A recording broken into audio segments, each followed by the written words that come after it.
early in my career, I worked with a couple that was extremely difficult to control. We'd had a brief buyer strategy session. Nothing too in-depth, but enough, right? I thought I knew what I was doing and it's good. One particular Saturday stands out in my mind.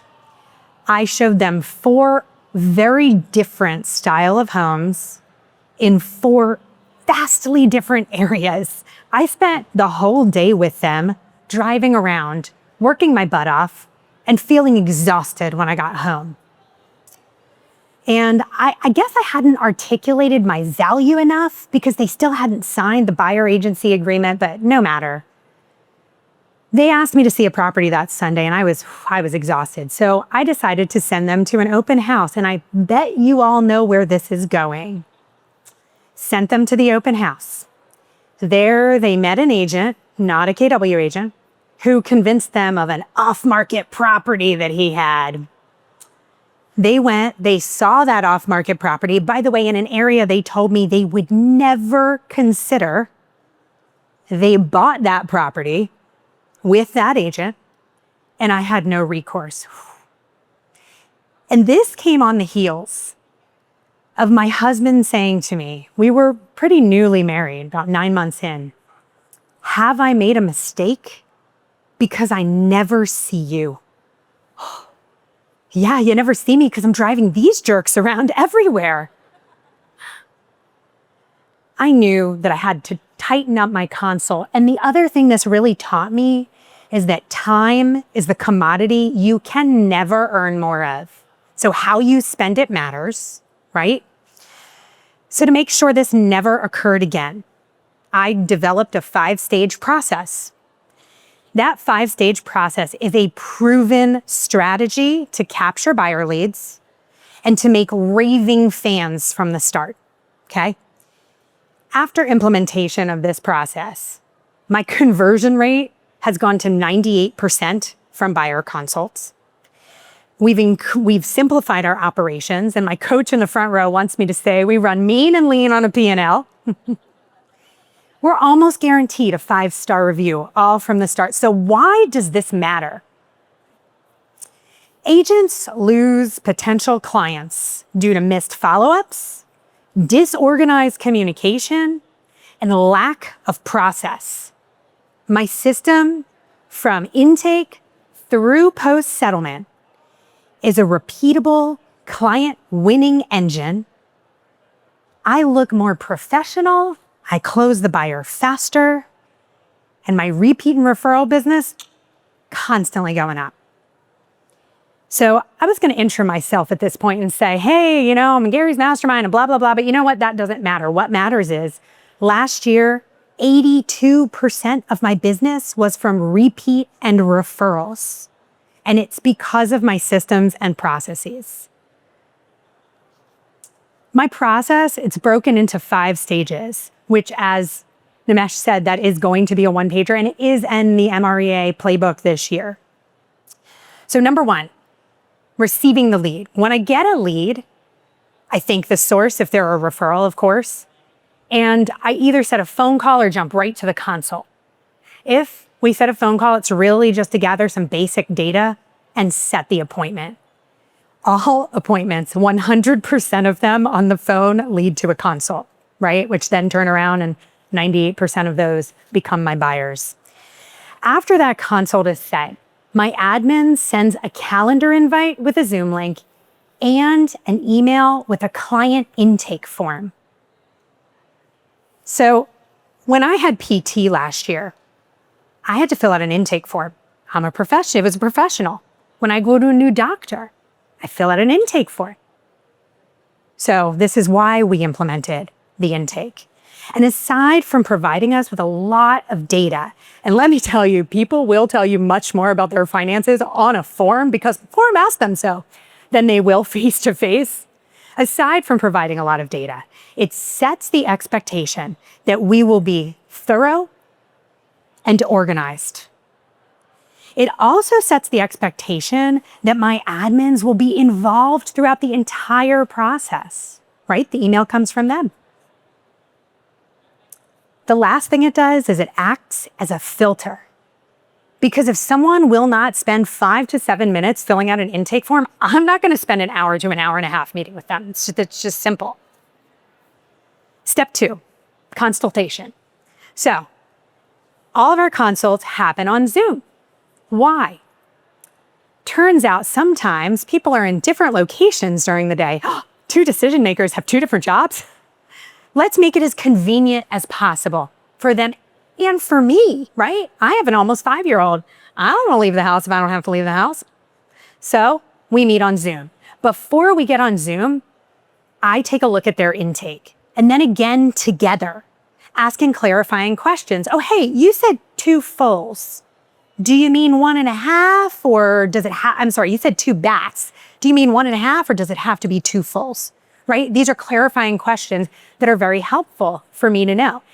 And then the other thing we really do is we look at Google Maps together. That's why I love Zoom. I get to share my screen. So we look at Google Maps and we look at what locations are big thumbs up and what locations are totally excluded from the search. I take diligent notes during this because the very last step is going to be to create a portal together. Philadelphia is a city of neighborhoods. We are very block to block in certain areas. I mean, some clients won't go south of Snyder, other clients won't go north of Snyder. I mean, you got to figure out where people are and you got to meet them there, right? So after those boundaries are set, I switch my screen share. I show them a buyer guide. Y'all have seen a buyer guide. Great. What's special about my buyer guide is that in the middle of it, the most important thing is a flow chart. Think of it like a decision tree. I am going to walk them through what it looks like to buy a property in Pennsylvania. I'm going to go through all 3 arms of the transaction: realtor, lender, title. And I'm going to walk through it in detail. I'm going to talk to them about what it looks like, once you make an offer, when can you back out? I'm going to use the information that I just learned from them to tailor my consult to them. Oh, hey, you want to buy a multifamily? Let's talk about the tenant occupied property addendum. Oh, you want to buy a single family in the suburbs? Whew, one of the only sellers markets left in the country. Let's talk about how you're going to get there. Set their expectations. Oh, you want a single family in the city? Great. Here's what it looks like. I tailor that explanation to them. And what I often hear is, wow, you're really thorough. Yeah, I am. Yeah, I'm building that trust from the start. And if someone's bought a home in a different state or they bought a home with someone else for their first purchase, I hear the same thing. I mean, I could record it and it would just be I could mouth it with them. Oh my gosh, I wish I'd had this the first time I bought a house. Yeah, I know you do. I wish I'd had it the first time I bought a house. I always mention it's about them, so I set the stage for showing agents at this point, right? The next step is I switch my screen share again. I show them the first 2 pieces of paperwork they're going to see in any transaction. That's the consumer notice and the buyer agency agreement. Note my language, agreement, not contract, because we are agreeing to work together.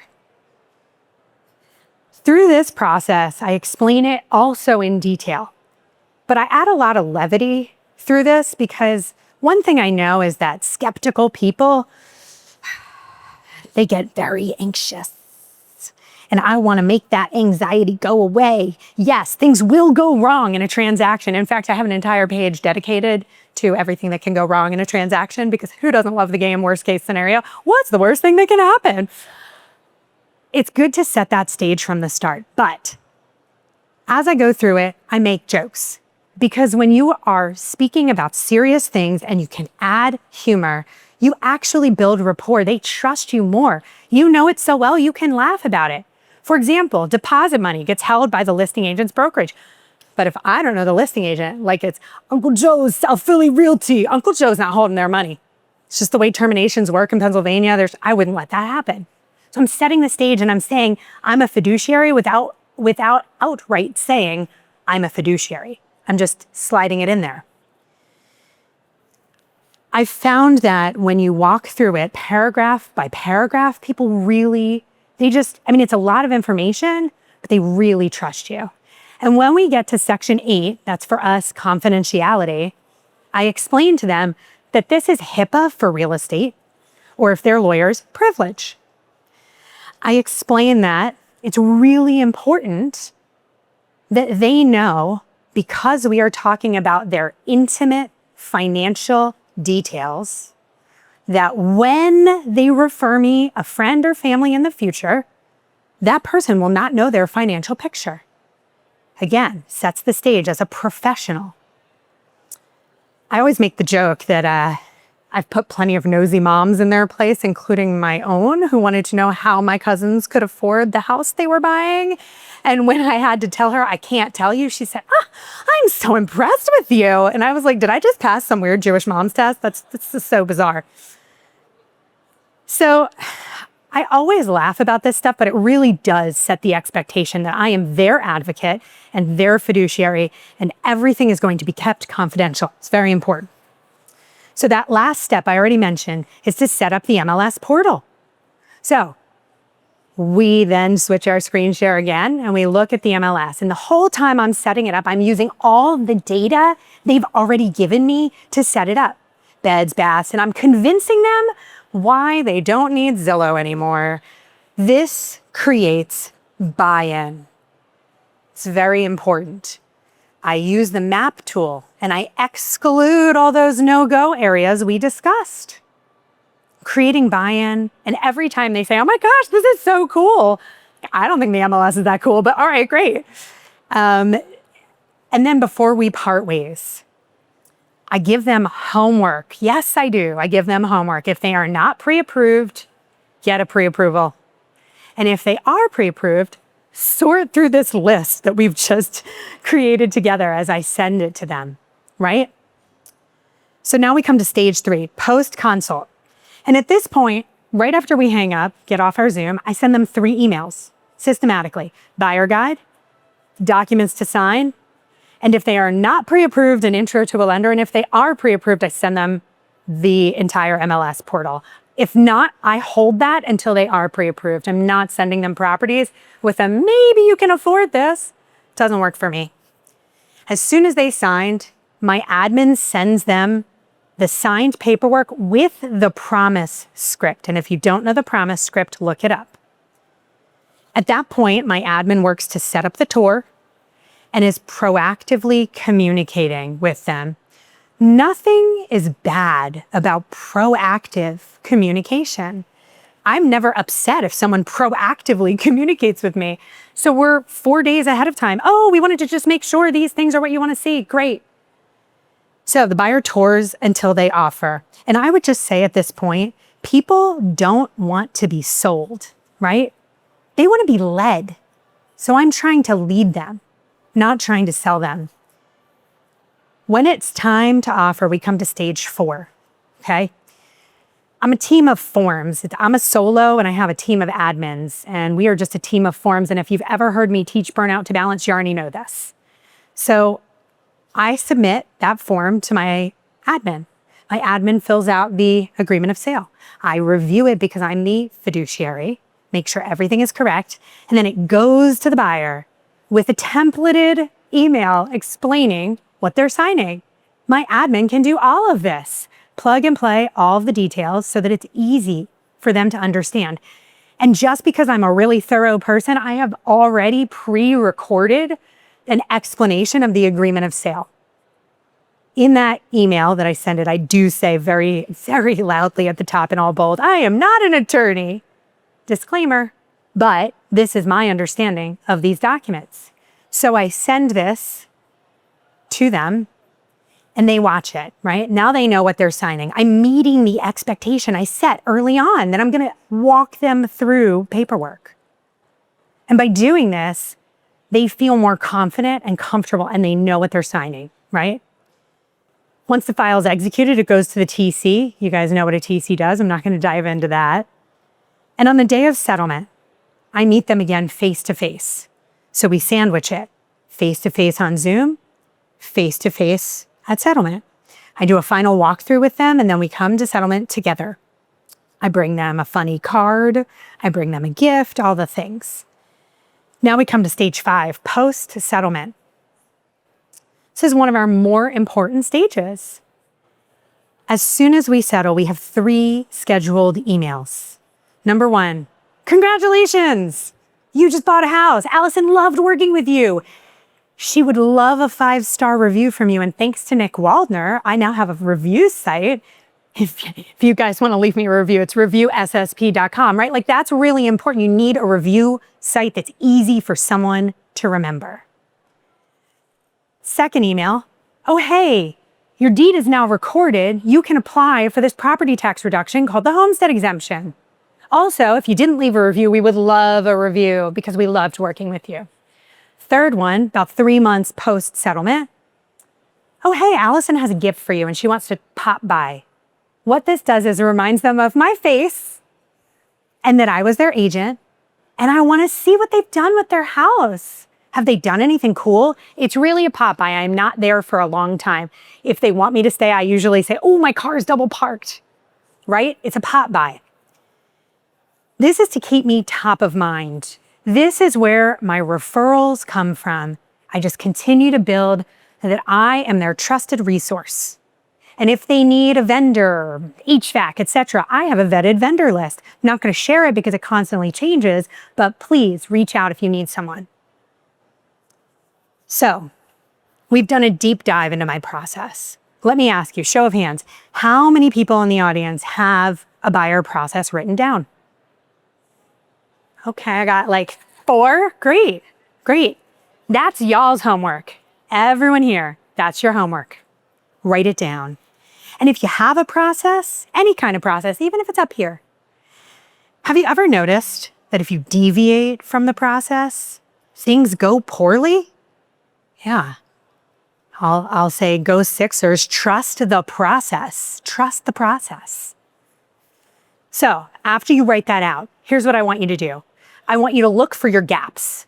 I want you to look for areas you can leverage off. I want you to look for the things that you can template. Maybe you don't have help. Maybe you're brand new. But do you wash, rinse, repeat? Great. Template that so you don't continue to type out the same thing over and over.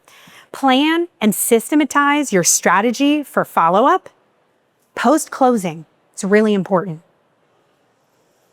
So that story I told you in the beginning about losing the buyer to some random agent because they shared that they had an off market, it's never happened again, not since I implemented this process.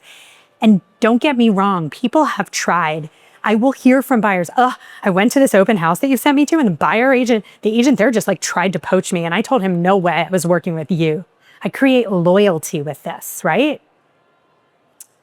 Ever since I've implemented it, never happened again. And I also spent a lot of time with my husband and son. We see each other all the time. I spend a lot of time there. So if you're one of those agents that's tired of being run around town and you're sacrificing quality time, whether it's alone time or time with your family, or you're missing out on parties with your loved ones, ask yourself, what is the one thing that I just talked about that you can implement today? Thank you.